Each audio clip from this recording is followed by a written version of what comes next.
Hey, what's going on, everyone? How you guys doing today? Matt Jarbo here, $3 Theater, and it's been a big day for Paramount Plus, and I mean this in like the best possible way. No one, as far as I know, has given any credence to Paramount Plus and what they've been up to over the course of, I don't know, their entire development cycle. Most of the time, when you think about it, you kind of think about it like Peacock. Another one, another service to add to the list. Well, what's your value going to be, Paramount Plus? What's your value going to be? And it turns out their value is actually pretty decent. Now, Paramount's in a precarious situation, financially speaking. They've been there for a while. Their movies haven't really landed as well as they've wanted to outside of a couple franchises, and quite frankly, they need whatever cash infusion they can get. And I think by combining Paramount and CBS back under the Viacom roof, for now Viacom CBS, it does make at least the Star Trek rights deal a lot simpler, which will then allow for a lot more Star Trek to be made, because that is, quite frankly, their biggest property outside of maybe the Mission Impossible franchise that they have access to. So Paramount Plus today came out swinging with a couple of really interesting announcements. One, Nickelodeon is going to be doing an entire new Avatar show under a new studio that is developed entirely to create Avatar content. And given how popular the animated show is, it makes all the sense in the world why that would be a thing. Even though Netflix has decided to come out and do something very similar by doing a live action Avatar reboot or remake, that the original creators exited that program because of creative differences, this is a good time for Nickelodeon to come on in and basically steal that thunder, which for all intents and purposes is a really solid thing to do.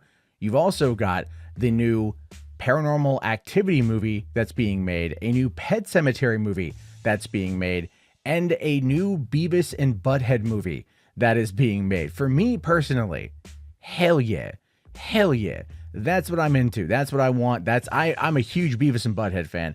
The very first screenplay I ever read, that I ever purchased, was Beavis and Butthead Do America. I bought the script book the night before seeing the original movie back in 1996. I love that franchise, and I can't wait to see what Mike Judge does with it now set in the modern age. It should be fascinating. Probably not as good, but still will be fun nonetheless. But probably the most interesting thing that I have seen, there's two interesting things that I've seen coming out of all of this. One of them is that the Halo show is now being moved from Showtime to Paramount Plus, and that it will premiere in 2022. How long have we been waiting for this Halo show? I know that they were supposed to come out in 2020, but because of COVID, it got delayed to 2021. And I know that they're shooting it right now, but they still haven't done anything with it or shown anything with it. So we're still waiting on all that. And now it's going to come out in 2022. You bastards, what are you doing? What are you doing to me right now, Paramount? I want to watch my Halo, okay? I just did a PODIO commentary about the failed Halo movie, and I said in 2021 we're getting the show, and now you've made me a liar, Paramount Plus. You've made me an effing liar, and I'm not a fan of that. But you guys want to check out that audio, that podcast, you can do it. The link is in the video description for PODIO commentary, new episodes every Friday. Now, the cool thing that they're doing, in my opinion, the really cool thing that Paramount's doing is they are shortening the release window from theaters to streaming. This is just going to be the norm until we get back into theaters, even though New York announced the other day that, yeah, they're going to be doing reopening theaters to some, restrictions. I think 50 people plus or 50 people maximum in an auditorium. That's still a sign of a good thing, because that in LA opening up again shows that we're kind of over the hump on this thing, we've been over a couple humps, all things considered.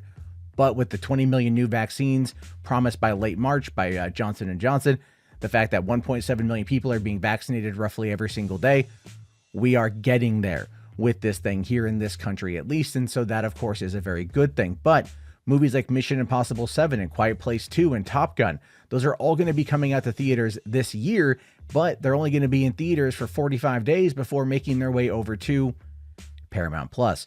So if you don't want to see them in theaters, you wait 45 days, you're going to be able to watch it over on there. And that's actually kind of a bit of a difference from what Warner's is doing by saying, look, we're going to release it day and date.